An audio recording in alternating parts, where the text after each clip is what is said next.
ಶಿವಮೊಗ್ಗದಲ್ಲಿ ಇದು ಒಂದು ಐತಿಹಾಸಿಕ ದಿನ ಅಂತ ಹೇಳಿದ್ರೆ ಅದು ಅತಿಶಯೋಕ್ತಿ ಆಗಲಾರದು ಅಂತಕ್ಕಂಥದ್ದು ನನ್ನ ಭಾವನೆ. ಸುಮಾರು 1 ಲಕ್ಷಕ್ಕೂ ಹೆಚ್ಚು ಜನ ಇಲ್ಲಿ ಸೇರಿ ಯುವ ನಿಧಿ ಗ್ಯಾರಂಟಿ ಕಾರ್ಯಕ್ರಮಕ್ಕೆ ನಿಮ್ಮೆಲ್ಲರ ಎದುರುಗಡೆ ಚಾಲನೆಯನ್ನು ಕೊಡ್ತಾ ಇದ್ದೀವಿ. ನಾನು ಮತ್ತು DK ಶಿವಕುಮಾರ್ ಅವರು, ನಮ್ಮ PCC ಅಧ್ಯಕ್ಷರು, ಮತ್ತೆ ಸುರ್ಜೇವಾಲಾ ಅವರು ಚುನಾವಣೆಗಿಂತ ಪೂರ್ವದಲ್ಲಿ ಪ್ರಣಾಳಿಕೆಯನ್ನ ಜನರ ಮುಂದೆ ಇಟ್ಟಿದ್ದು. ಕಾಂಗ್ರೆಸ್ ಪಕ್ಷದ ಪ್ರಣಾಳಿಕೆ. ಆ ಪ್ರಣಾಳಿಕೆಯಲ್ಲಿ ಬಹಳ ಮುಖ್ಯವಾಗಿ 5 ಗ್ಯಾರಂಟಿಗಳನ್ನ ಘೋಷಣೆ ಮಾಡಿದ್ದು. 5 ಗ್ಯಾರಂಟಿಗಳನ್ನ ಘೋಷಣೆ ಮಾಡಿದ್ದು. ಶಕ್ತಿ ಯೋಜನೆ, ಗೃಹ ಜ್ಯೋತಿ, ಅನ್ನಭಾಗ್ಯ, ಗೃಹಲಕ್ಷ್ಮಿ, ಯುವ ನಿಧಿ. ಈ ಗ್ಯಾರಂಟಿಗಳನ್ನು ನಾವು ಘೋಷಣೆ ಮಾಡಿದ್ದು. ನಾವು ಮ್ಯಾನಿಫೆಸ್ಟೋನಲ್ಲಿ ಇರ್ತಕ್ಕಂಥ ಎಲ್ಲ ವಾಗ್ದಾನಗಳನ್ನು ಕೂಡ ನಾವು ಅಧಿಕಾರಕ್ಕೆ ಬಂದ ತಕ್ಷಣನೇ ಜಾರಿ ಮಾಡ್ತೀವಿ ಅಂತೇಳಿ ನಾವು ಭರವಸೆ ಕೊಟ್ಟಿರಲಿಲ್ಲ.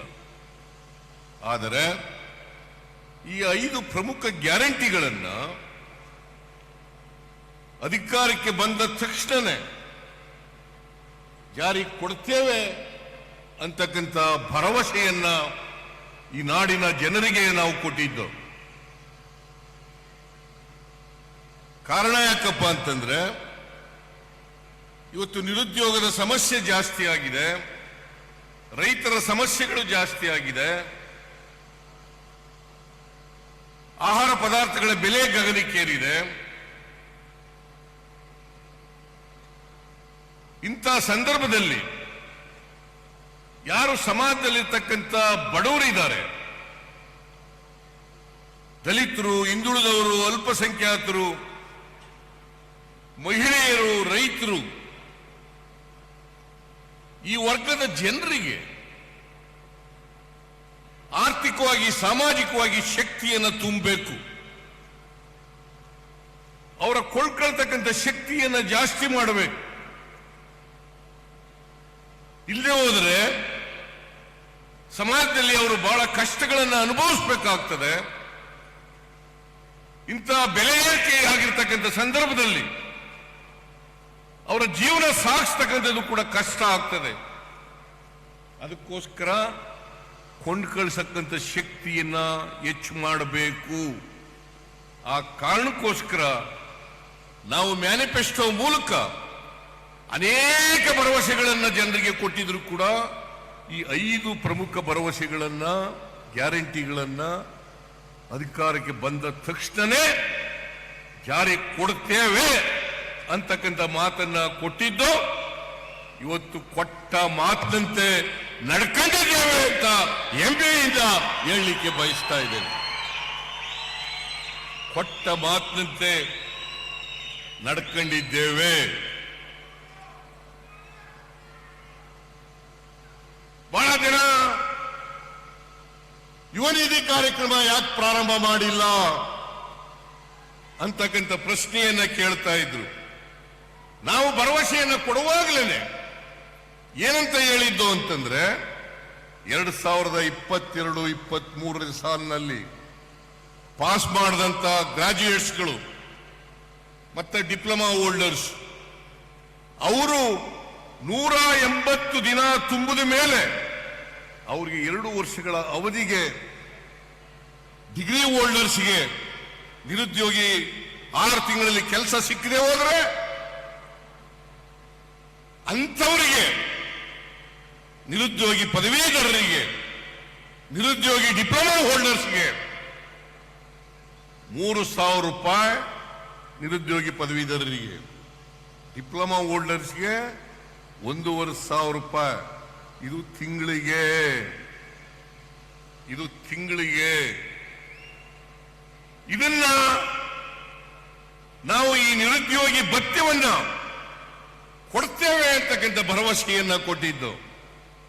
ನಾವು ಅಧಿಕಾರಕ್ಕೆ ಬಂದ ತಕ್ಷಣ ಮೇ 20ನೇ ತಾರೀಕು ಅಧಿಕಾರಕ್ಕೆ ಬಂದದ್ದು. ನಾವು ಬಂದ ತಕ್ಷಣನೇ ನಾನು DK ಶಿವಕುಮಾರ್ ಇನ್ನೂ 8 ಜನ ಹಿರಿಯ ಸದಸ್ಯರುಗಳು ಮಂತ್ರಿಗಳಾಗಿ ಪ್ರಮಾಣ ವಚನವನ್ನು ಸ್ವೀಕಾರ ಮಾಡೋದು.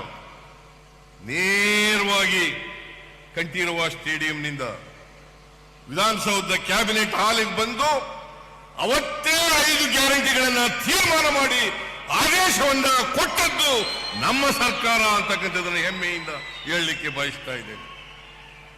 ನೇರವಾಗಿ ಬಂದು ನಾವು ಮೇ ತಿಂಗಳಲ್ಲಿ ಅಧಿಕಾರಕ್ಕೆ ಬಂದು ಜೂನ್ 11ನೇ ತಾರೀಕಿಗೆ ವಿಧಾನಸೌಧದ ಮುಂಭಾಗದಲ್ಲಿ ಶಕ್ತಿ ಯೋಜನೆಗೆ ಚಾಲನೆಯನ್ನು ಕೊಟ್ಟು ಜೂನ್ 11ರಿಂದ ಇವತ್ತಿನವರೆಗೆ 130 ಕೋಟಿ 28 ಲಕ್ಷ ಮಹಿಳೆಯರು ಉಚಿತವಾಗಿ ಸರ್ಕಾರಿ ಬಸ್ಗಳಲ್ಲಿ ಪ್ರಯಾಣ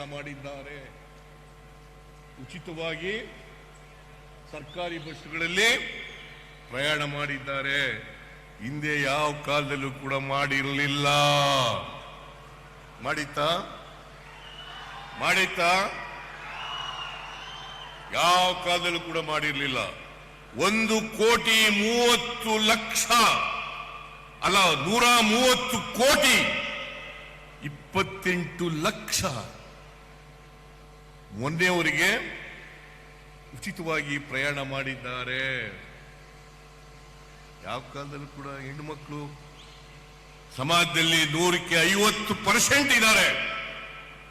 ಈ 50% ಜನ ಕೆಲಸಕ್ಕೆ ಹೋಗ್ಬೇಕು, ಆಫೀಸ್ಗಳಿಗೆ ಹೋಗ್ಬೇಕು, ಶಾಲೆಗಳಿಗೆ ಹೋಗ್ಬೇಕು, ಬೇರೆ ದೇವಸ್ಥಾನಗಳಿಗೆ ಹೋಗ್ಬೇಕು, ಪ್ರವಾಸೋದ್ಯಮ ಸ್ಥಳಗಳಿಗೆ ಹೋಗ್ಬೇಕು. ಅವ್ರಿಗೋಸ್ಕರ ಪುಕ್ಕಟಿಯಾಗಿ ಬಸ್ನಲ್ಲಿ ಟ್ರಾವೆಲ್ ಮಾಡಲಿಕ್ಕೆ ಅವಕಾಶ ಕಲ್ಪಿಸಿಕೊಟ್ಟದ್ದು ಅದು ಮೊದಲನೇ ಗ್ಯಾರಂಟಿ. ಜೂನ್ 11ರಂದು ಇವತ್ತು ಕಂಟಿನ್ಯೂಸ್ ನಡೀತಾ ಇದೆ. ಅದಾದ ಮೇಲೆ ಗೃಹ ಜ್ಯೋತಿ ಕಾರ್ಯಕ್ರಮ ಗುಲ್ಬರ್ಗದಲ್ಲಿ ಅದನ್ನು ಜಾರಿ ಕೊಟ್ಟು, ಗುಲ್ಬರ್ಗ ಜಿಲ್ಲೆನಲ್ಲಿ ಇವತ್ತು ಇಲ್ಲೇ KJ ಜಾರ್ಜ್ ಅವರು ಇದ್ದಾರೆ, ಅಲ್ಲಿ ಜಾರಿ ಕೊಟ್ಟು ಇವತ್ತಿನವರಿಗೆ 1,65 ಲಕ್ಷ ಕುಟುಂಬಗಳಿಗೆ ಫ್ರೀಯಾಗಿ 200 ಯೂನಿಟ್ ವರೆಗೆ ಫ್ರೀಯಾಗಿ ಅವರು ಯಾರು ಕೂಡ ಬಿಲ್ ಕಟ್ಟಬೇಕಾಗಿಲ್ಲ. ಅವ್ರು ಯಾರು ಕೂಡ ಬಿಲ್ ಕಟ್ಟಬೇಕಾಗಿಲ್ಲ. 1,65 ಲಕ್ಷ ಕುಟುಂಬಗಳು, 1,65 ಲಕ್ಷ ಕುಟುಂಬಗಳು ಕಟ್ಟಬೇಕಾಗಿಲ್ಲ. ಆಮೇಲೆ ಅನ್ನಭಾಗ್ಯ ಕಾರ್ಯಕ್ರಮ, ಅದರಲ್ಲೂ ಗೊಂದಲ ನಿರ್ಮಾಣ ಮಾಡಲಿಕ್ಕೆ ಪ್ರಾರಂಭ ಮಾಡಿದ್ರು. 10 kg ಕೊಡ್ತೀವಿ ಅಂತ ಹೇಳಿದ್ರು, ಕೊಡ್ಲಿಲ್ಲ.